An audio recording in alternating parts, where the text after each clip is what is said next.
What is going on, everyone? Fantasy Reaper here. I got a video for you today. It's my first form of long content, so please bear with me.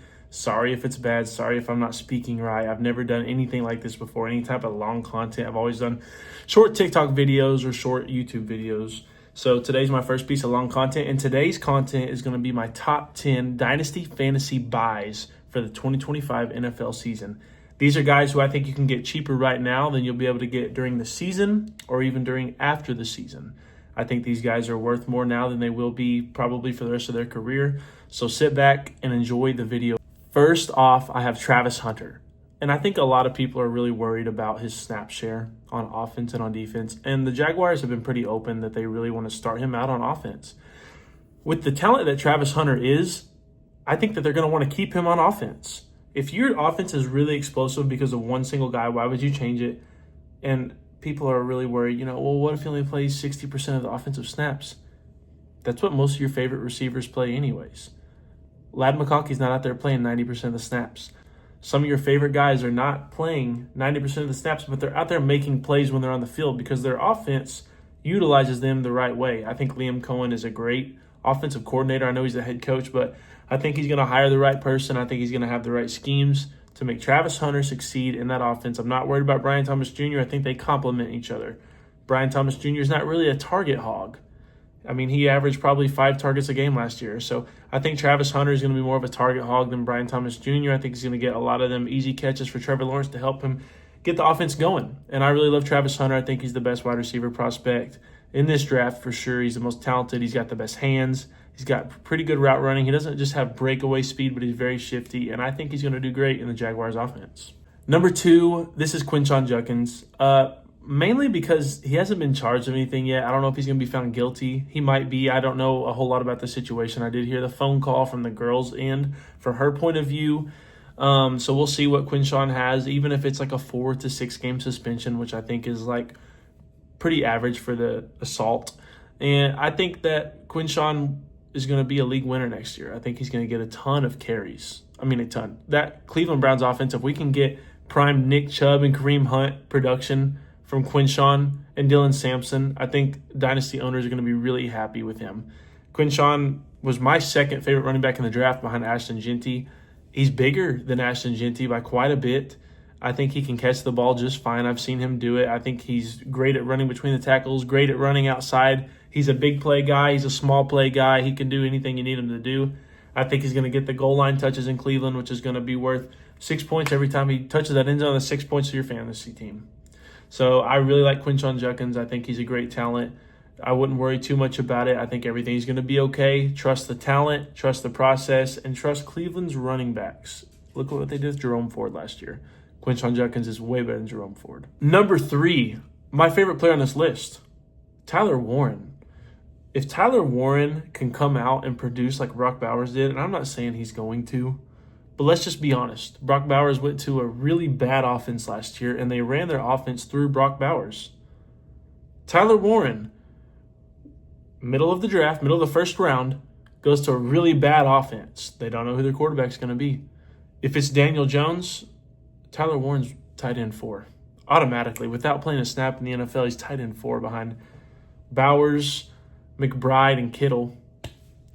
I would put Tyler Warren, and he easily could pass them guys. I think that they're going to run their offense through him. I think that he's going to have run packages. He might even have some passing packages. It's kind of like Christian McCaffrey was, where he's just kind of like a utility player. They can plug him in and play him anywhere they need to. He's a football player, an absolute football player. I love Tyler Warren. I think he's got the highest upside maybe in this draft besides like Jeanty and Travis Hunter. But I really love Tyler Warren. I think he's just going to kill it, and I don't think you'll be able to buy him cheaper at all. I know he's already going for like a mid to early first round this year. I don't think you'll be able to buy him for that next year at all. Number 4 is Travis Etienne. Before you torch me, I know he was running back 35 last year in Jacksonville. Liam Cohen was not there. Liam Cohen, he's made Bucky Irving, the guys who you worship. I mean, you guys would bow down and worship Bucky Irving. If Travis Etienne comes out and has a Bucky Irving season, the Jaguars re-sign him to a 2 or 3 year deal. He's worth way more next year than he's worth this year. That's what this video is all about. I'm not saying that Travis Etienne is going to be a running back 1 in the league next year. But I'm saying if he comes out running back 20, jumps up 15 spots from what he was last year, I think that he's worth quite a bit. And let's say that Jacksonville decides to go with Tootin next year and they get rid of Travis Etienne and he ends up going to Dallas. You guys are going to be buying him in the second. I know some of you are going to be buying him in the second round, you Cowboys fans. You're going to buy Travis Etienne in the second round. You're going to draft CeeDee Lamb and you're going to turn around and you're going to draft Travis Etienne. I know you guys.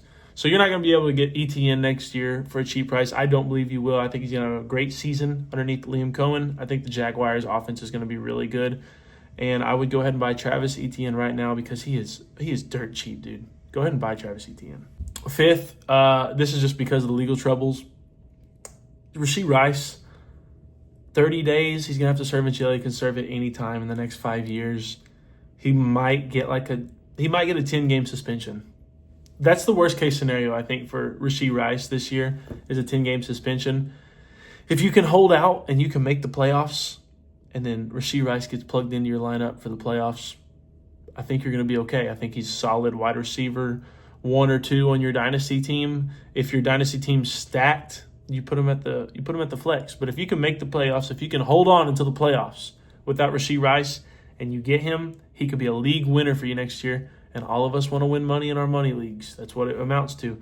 You can get Rashee Rice pretty cheap right now. I've been having people trying to send me trades, trying to give away Rashee Rice, and they want to give him away for not much at all. Unless you run into a Chiefs fan, then they're going to want, your left kidney and everything. But right now you can buy Rashee Rice pretty cheap. He's wide receiver 1 for Patrick Mahomes.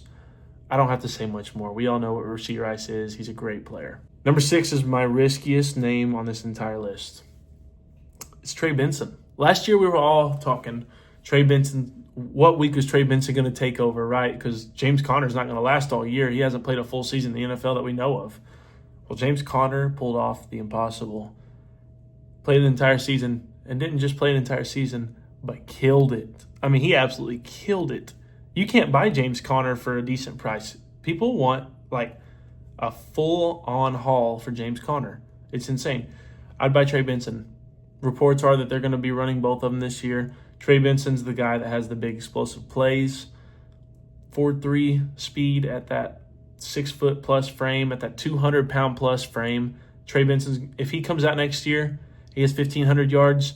You'll never be able to buy Trey Benson cheap ever again in Dynasty Fantasy Football. I don't care if he's a 35-year-old vet playing for the New England Patriots. You won't be able to buy him that cheap ever again. Trey Benson is a buy this year. You can buy him very cheap. You can probably buy him for a second-round pick next year. In the 2026 draft, I'm not keeping any second-round picks. Number 7 is Jordan Mason. We're going to go over to the Kevin O'Connell offense.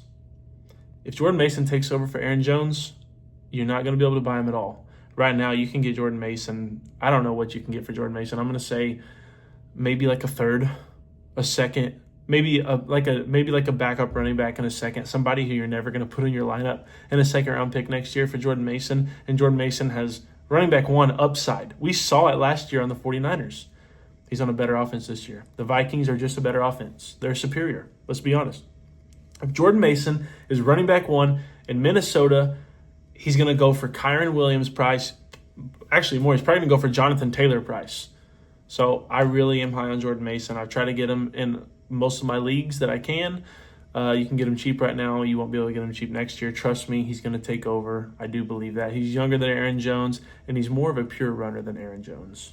Number 8, let's keep it in Minnesota. It's Jordan Addison. Jordan Addison was a Biletnikoff winner in college.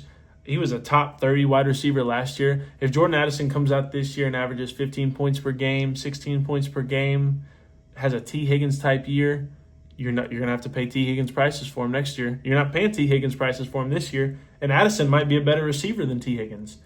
Sam Darnold was the quarterback last year. Still had a good season, but I think McCarthy's better. Obviously, the Vikings believe in McCarthy more than they do Darnold, or they wouldn't have let Darnold walk. So I'm buying Jordan Addison. You can buy him pretty cheap. I want to say you can get him for an early second next year, maybe a late first next year. But I think Jordan Addison is going to be worth way more than that. You probably have to pay mid first for him next year if he has a great year. Number 9, Caleb Johnson. The only reason Caleb Johnson's on here, I'm so 50-50 on him. I don't know. Being in an Arthur Smith offense, I don't know what the running backs are going to do. I believe in Caleb Johnson's talent, and that's the reason he's on this list. Is he going to be Le'Veon Bell 2.0? Dude, I hope, except for in the leagues that I'm playing him against. But I hope Caleb Johnson comes out and is a great running back He's splitting carries with Warren. They didn't give him super, super high draft capital. And I know that they're like, well, we knew we were going to get somebody if we waited in the draft because there's so many running backs. But the Chargers didn't think that way with Hampton. The Raiders didn't think that way with freaking Ginty. The Browns didn't even think that way with Judkins. They had to go grab him with the 40th pick. I don't know how much they really believe in Caleb Johnson. If he comes out and he's just mediocre, you won't be able to trade him next year for what he's probably worth talent-wise. But if he comes out and he has a crazy good year, I mean, like Najee's rookie year in Pittsburgh, you're not going to be able to afford him because he's going for like mid to late first this year. You won't be able to get him for mid to late first next year. It's going to be early first. If Caleb Johnson comes out, he performs like a lot of people think he is, you're going to have to pay an early first for him next year, maybe plus, depending on how good of a year he actually has. Because Aaron Rodgers is his quarterback. There might be some checkdowns coming. He might get some passing volume. Caleb Johnson, we know he's really good in between the tackles. He's really good when he breaks it outside. Now, his 40 time doesn't speak that way, but watch the tape. The dude broke off multiple long runs last year. He does have breakaway speed once he gets going. I like Caleb Johnson. That's why I had to put him on the list. He's number 9. Number 10, Marvin Harrison Jr., the best name on this list, right? Let's just be honest. He's the best name on the list. The best wide receiver prospect I've ever seen in my lifetime, maybe besides Julio Jones. I'm a big Marvin Harrison Jr. believer. I think he put on some muscle this year. I think that the Cardinals are going to really utilize him in their offense. They didn't last year, and they admitted to it. The Cardinals have admitted to not using Marvin Harrison Jr. How do you draft a guy 4th overall and you leave him on an island out there, don't give him any good routes to run, don't give him any chance to succeed, you just lob it up to him every now and then. I love Kyler Murray. I'm an Oklahoma fan. I love Kyler Murray. But last year, it seemed like most of the passes to Marvin Harrison Jr. were just prayers sent. He just sent a prayer. Marvin Harrison Jr. is so talented that he could come down with it. If they put Marvin Harrison Jr. in the slot, if they put Marvin Harrison Jr. on the outside and they actually draw up plays for him to get the ball, you will not be able to trade anything for Marvin Harrison Jr. You're going to have to give up your entire dang team for one guy.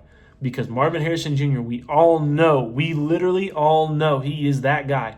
All it takes is a couple breakout games. If he comes out next year and he scores 20-plus points in the first few games, you can say goodbye. You will not be able to buy him. You can buy him right now for like a mid-first. Last year, he was going 101, 102. I think he was mainly going 102 because Caleb Williams last year. But you can buy him for a mid-first right now. I really do believe you can buy him for a mid-first, maybe mid-first and plus like a decent receiver, maybe like a Bateman or a Tillman. Marvin Harrison Jr., he's a buy. He's an absolute buy. He's the most talented receiver maybe in the NFL. Like his ceiling is the highest I've ever seen. If Marvin Harrison Jr. breaks out, you guys are going to regret not at least trying to get him. Now, if there's someone in your league who thinks the same way and they want, Justin Jefferson for Marvin Harrison Jr., I get that. You can't give up Jefferson. But there's going to be a few guys that own Marvin Harrison Jr. that saw what he did last year, and maybe they're contenders and they don't really want to risk it this year. I think you can get Marvin Harrison Jr. pretty cheap. I really do. Anyways, guys, thank you so much for watching. Sorry if the video is a little off. This is my first time doing like a longer video. I plan to do a lot more. I love doing this. This has been fun. And I don't know what my next video is going to be yet, but when I put it out, you guys will know. Anyways, thank you guys for watching. If you like it, please like the video, subscribe. That way I know you guys like it. That way I'll keep making it. If you don't like it, I'll probably stop making them. So anyways, thank you guys.